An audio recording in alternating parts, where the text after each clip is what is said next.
Three, two, one. Welcome to Jim's Take, another episode. Today we're going to cover networking.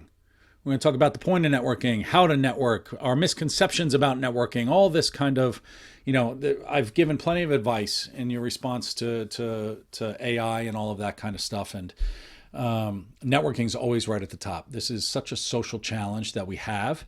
And I think it's one of the most important ones as we're looking to respond to AI and prepare for the changes that are going to come from AI. We need a network in place. But many of us either hate it, don't know how to do it, have major anxiety about it. And I want to break all that down. This is not going to be an exercise in working on your elevator pitch or whatever kind of nonsense these half-baked coaches are going to try and have you do. I will say, if you have an elevator pitch, throw it in the garbage because that doesn't help your networking. But I want to, talk about my philosophy on networking and how I've come to actually love networking, and I've taken all the pressure off of networking, and I guess we'll just jump right into it. And I hope you'll join me for this. I think it will be helpful. As we sit and we think about the changes from AI, the potential for losing your job, the potential for, all this disruption and all of these things, first and foremost, as in my opinion, that you can do to prepare for the changes of AI is to build your capacity to network and build your relationships. I would almost call it like relationship equity. There's a lot of different ways we can call it. We call it relationship equity. We can call it relevance insurance, how to keep yourself relevant to all these different types of people. And it also changes your brain as you're thinking about ways to respond to AI and networking, and the social interactions that we have when there's no agenda and there's no pressure really help you kind of get your swagger back in some kind of way. And it keeps you, it keeps you relevant, keeps you in front of people. And that's what's really important. But most importantly, I think, is how do we actually enjoy networking, right? When I think about adults, 30s, 40s, 50s, 60s, the social challenges we have is we don't like to put ourselves into positions where we feel anxiety, right? We're too old for that shit.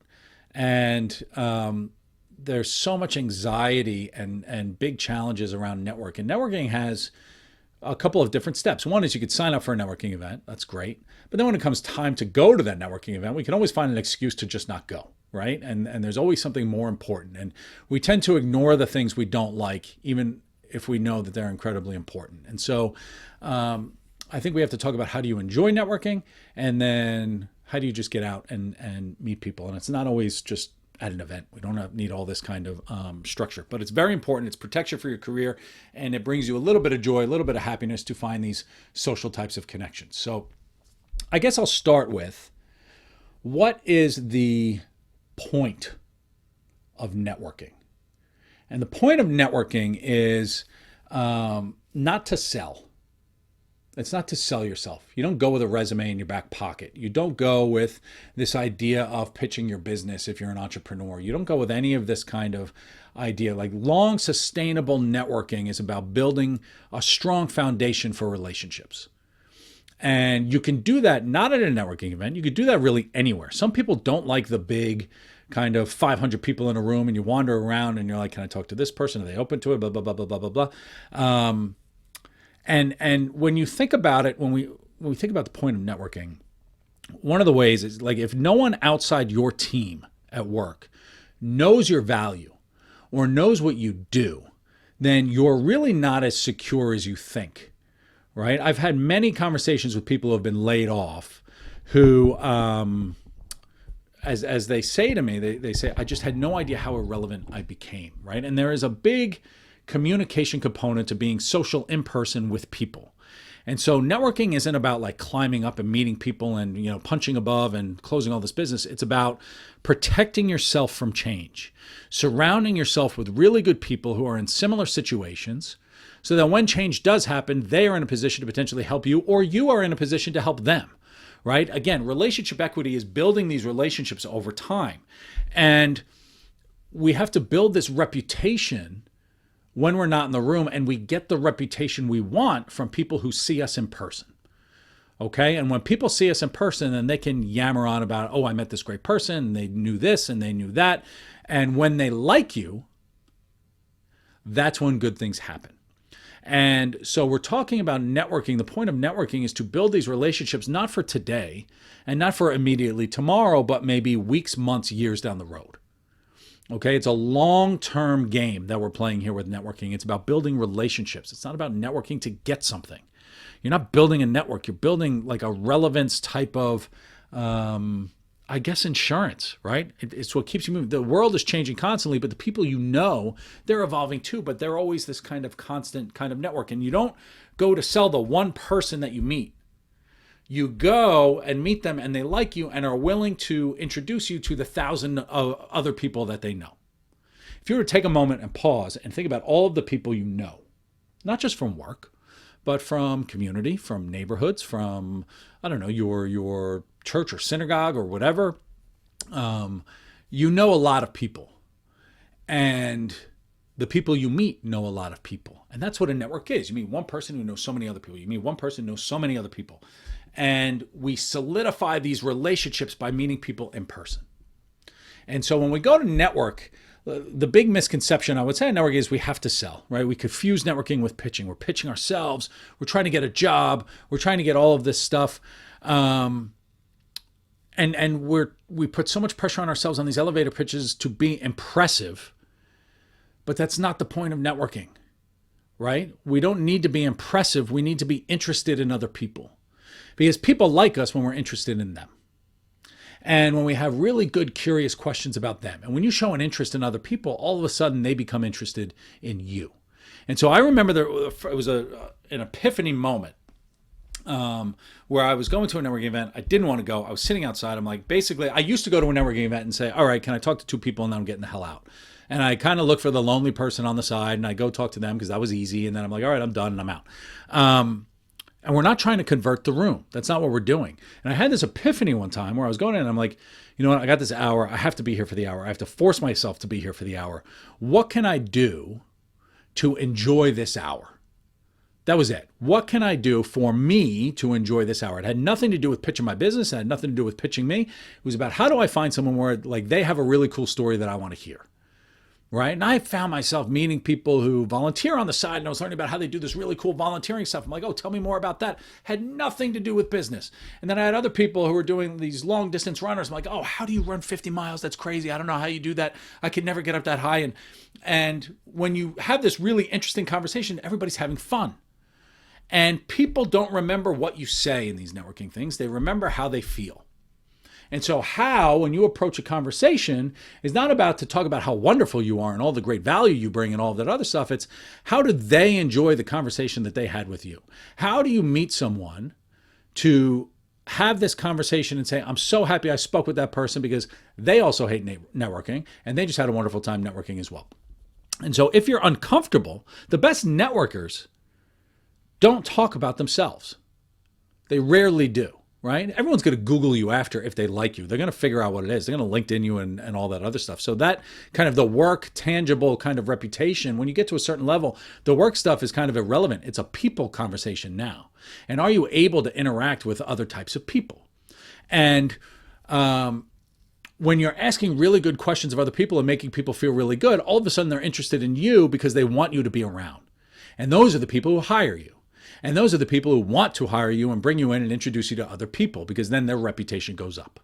And so the misconceptions we have, and I've gone to so many networking events where people have a resume in the back pocket, say, oh, you do this, maybe you could pass my resume on. Here's my paper resume. I'm like, I'm not passing a paper resume on. What do you, like, I don't know what you want me to do for you. And, you know, you're polite about it, but that's not the point of networking. And so when we get into when to network, when we understand the point of networking, when to network is really important because what we want is people to like us. That's it. And the people are going to like us if we have a similar connection. And we just want to connect with people on some human basis. And that's the really important part of networking and communicating, which brings us to when to network. When to network, you don't network when you're desperate. You don't network when you lost your job, because at that point I would argue it's too late. And people can feel desperation and they don't like it. And people want to be helpful, but they're not going to help you if they don't know you, right? So if you're looking for a job, like the old days of saying, oh, do you have a job and I can just slide in? Like you're going up against thousands of other people. They want to hire somebody that they like. And so the best time to network is when you are at the top of your game. So if you are gainfully employed right now and doing well, and you kind of see out of the corner of your eye, some AI stuff is going to be happening. You don't know what's going to happen with, layoffs and everything else and relevance and all of these types of things. Now is a phenomenal time to network because you are employed. You feel good about yourself, and people are going to like you because you feel good about yourself. Now, some people are forced to network because they're behind the 8 ball and all of that stuff. But networking is strongest when you're magnetic, when your energy is high, and when you are being proactive in meeting people, right? Again, with no agenda, okay? You just want to meet people. And a network is just a person that you know. It doesn't have to have any strings attached. So when you are doing well in work, it is the absolute best time to network. You're in a position of power. You're doing well.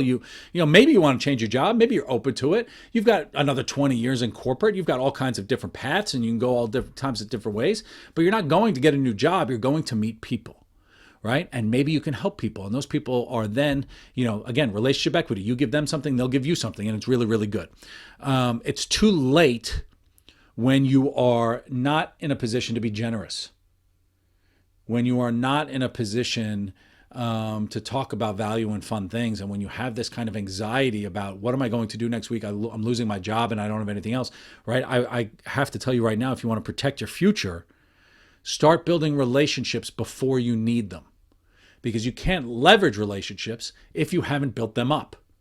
And you build these relationships when you feel good and when you're in a position of power and people actually like you and they like when you're at your best. And so it's an incredibly important thing to start now. It's like the retirement question. Nobody wants to save for retirement because retirement's so far in the future. But we're attaching strings to all of these types of relationships and all of this type of work. And so when you build relationships just on, oh, it was nice to meet you. And then you run into another person again and you say, oh, I saw you, 6 months ago at this thing. How are things going? I remember you like to be a runner. You have a kid going to college. You've got this. How's that going? And then the conversation goes on and people like you. And you build this thing on. We don't have to put so much pressure on ourselves. We just have to enjoy ourselves in the actual moment. Which brings us to, how do you enjoy the company of others? It is very difficult to make friends as an adult. Nobody likes to do it, right? And if you have kids, you generally become friends with the parents of your kids' friends and all that stuff. And you're like, they're fine, but whatever.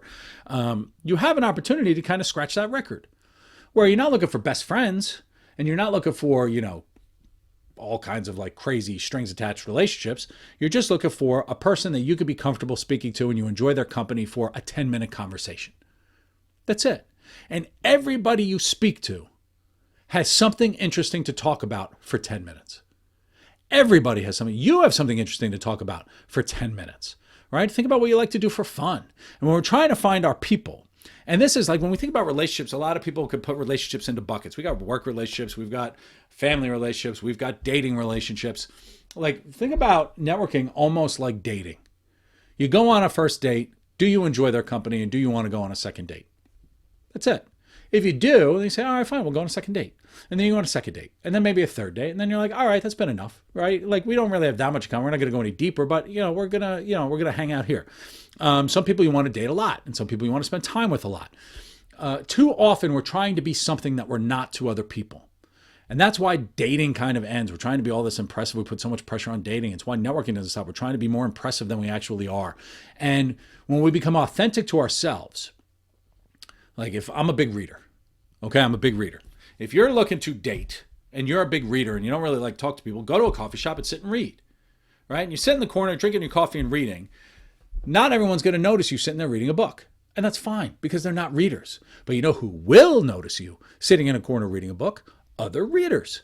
And those are the people that you want to attract and be around. And so when you think about the things that you enjoy, right? We're not networking up. We're not trying to be something we're not. We're not going to be like, oh, I'm this amazing kind of person and I love mountain climbing and I, long walks on the beach and all this other kind of stuff. We're not doing all that kind of stuff. What we're trying to do is, we're not chasing titles. We're not chasing power. We're not chasing anything. We're looking for just an alignment with another human being that has similar interests to us. And then when something happens, God forbid, hopefully it doesn't, you just call that person up and say, hey, I'm in this kind of situation. What would you do in the situation? Or, let's go grab coffee and talk about it. And have you experienced something like this? You have a very different, you're not trying to get something from all of these types of people. You've got a relationship in place that you can then have a different type of conversation. And then all of a sudden they might be like, oh, as we're talking about this, I know someone who just went through this who might be a good person for you to talk to. And you go talk to them and you do that. The no agenda networking relationships conversation is it flies in the face of the way that the people tell you to network in corporate, right? No agenda, have fun, enjoy company. And all of a sudden, the right people will be around you. And you're going to say, hey, you know what? Let's grab coffee. This was a nice conversation. Let's continue the conversation. Do whatever, right? We have time for people that we enjoy. And all of a sudden, when this changes, the networking thing isn't about this, oh, I have to go into a room of 250 people and I don't know anybody. And how do I strike up a conversation? And what's my elevator pitch? And what's my title? And is this title good enough? And how do I kind of package what I do in under 30 seconds? And blah, blah, blah, blah, blah. Throw it out the window. It's irrelevant. Right? You're trying to be something that you're not. So if we think about networking and how do you enjoy your hour, it's not about what can you get out of the hour. It's how can you enjoy the hour and enjoy the company of other people. That's it. It's easy. Your polished, stupid elevator pitch doesn't hold a candle to enthusiasm, to presence, and to you enjoying your moment. People are attracted and want to spend time to people who are enjoying themselves. Because everybody at that networking event, everywhere you go, everyone's got anxiety through the roof. And if you feel like you have some semblance of control over you, people are attracted to that because they want it for themselves. And when you're in control, and you are in control because there's no agenda, it's about you having fun, all of a sudden people are attracted to you and you're having very different types of conversations. And so I want you to test this out. Right? Like if you're just enjoying an hour, go test out. Like when we think about how to deal with AI, the changes that are coming, how do you prepare for it? Networking is one of them. And there are plenty of others, right? If they replaced you tomorrow with a new person, this is one of my favorite questions. If they replaced you tomorrow with a new person, what's the first thing that person would do? Start doing it, right? Find people within your organization that are doing really, really good things. Go have coffee and say, hey, look, I just need to go grab a coffee. You want to come? No agenda. You're not trying to do anything, but you just kind of build these relationships so that people like you. So that's your homework for this week is how do you build some kind of activity or do something where there's just no real work agenda, but you just enjoy company. I used to do something, I started it, I should do it again. It was the first Sunday of every month. I used to do a 5K in Central Park. We used to run 2 laps around the Jackie O Reservoir in Central Park is a 5K. And I used to do it where it was basically networking without networking. And it's very popular. Running groups are very popular right now. And I did this years ago, and then COVID hit, and so we just had to stop it and everything else. But it was fun. We'd get 5, 10 people together, and we'd just go for a run, and then go grab coffee afterwards. And you just you went under this guise of, oh, I'm just going to run. But a lawyer would meet a finance person. An accountant would meet a teacher, and it didn't matter who you met. Because that teacher maybe lived in Westchester who had other people that they could introduce you to and everything, and relationships got built. And it was great. It had nothing to do with, are you in my kind of world and what can we do and let's build business and let's do all this other kind of stuff. It was people who went for a jog or even a walk. We grabbed coffee and we enjoyed the time, and it was like an hour spent with everybody, and then you're off doing whatever. It's like, oh, I enjoyed that hour. That was really nice. It was networking without networking. And so don't look necessarily for networking events. Go look for something where you enjoy your time. Go find a book club. Go find a running club. Go find a knitting club, whatever the hell you do. I don't know what you do. But as you think about what your priorities are and what you enjoy and how you can enjoy your time, surround yourself with people who like doing those types of things because they know other people that may be helpful when you need help. But you have to have those relationships in place when you're doing it. And so now is the time, and I will scream this from the mountaintop. I can't say it enough. You have to make real connections today. And I get some flack saying this. We've been talking about AI now for multiple years. And if you have not taken steps to do anything, you are behind the 8 ball. This is kind of now becomes your responsibility, right? Your blame if you don't have relationships that are going to help you, right? Because you've had 2 years now, 3 years now to start kind of building these relationships. And if you haven't done it, I can't help you, right? This is when you just get out once a week, just go somewhere and have a conversation with someone And there are these kind of groups that go out there, networking groups, or just like small, kind of like get 5 people together for dinner. Or, Braya, we had the guest from Braya on about, for people over 50, it can match you from not a dating perspective, but just a social perspective. Just go out and meet people with similar interests. Go meet other parents who have kids going to high school or college or have similar challenges. Or kids going to kindergarten, or, new parents or whatever. If you're a runner, there's running groups, there's all kinds of stuff. Find an activity for you. A few episodes I was talking about, nothing matters, be selfish. Find the things that are important to you, and then find other people who have something similar. And those are your people. Those are the people who have similar interests. That's what we're looking to build. So get out there, go have fun, go enjoy an hour. Don't just go out there to talk about yourself. Go out there to listen and make a connection. And then leave and just be happy you spent an hour being social. This is not an introvert, extrovert kind of thing. It's just about making a connection, find a person, and just say, I'm glad I spoke with you. We may never have to speak again, but I enjoyed, I've had plenty of networking conversations with like guys and women in their 80s, right? I'm not networking for business for them, but they're out and they're just kind of having fun and they're just trying to be social. They're lonely at home. I had a wonderful conversation. I enjoyed the time, enjoyed the hell out of it. It was great. And I felt leaving good about myself. It was really, really good. So your network can be anybody from anywhere. So stop thinking about this, I need a work network and all this other kind of stuff. Work and home are bleeding into everything, right? And these people are everywhere. So go find your people, right? But you have to put yourself out there to do it. And if you do not do it, then you are going to be in a very difficult situation. I'd say you've only got a couple months left. So now is the time to do it. If you think that, by the end of 2026, which is only 18 months away, by the end of 2026, I would say the workplace is completely upended again. The work has to start now. So good luck with it. I'm here to help. If you want to network, come, introduce, we'll talk about it, and we'll find someone that you like. I'll introduce you to someone. I don't care. Let's go have fun. Enjoy yourself. Have a wonderful week, and happy networking. I'll talk to you soon.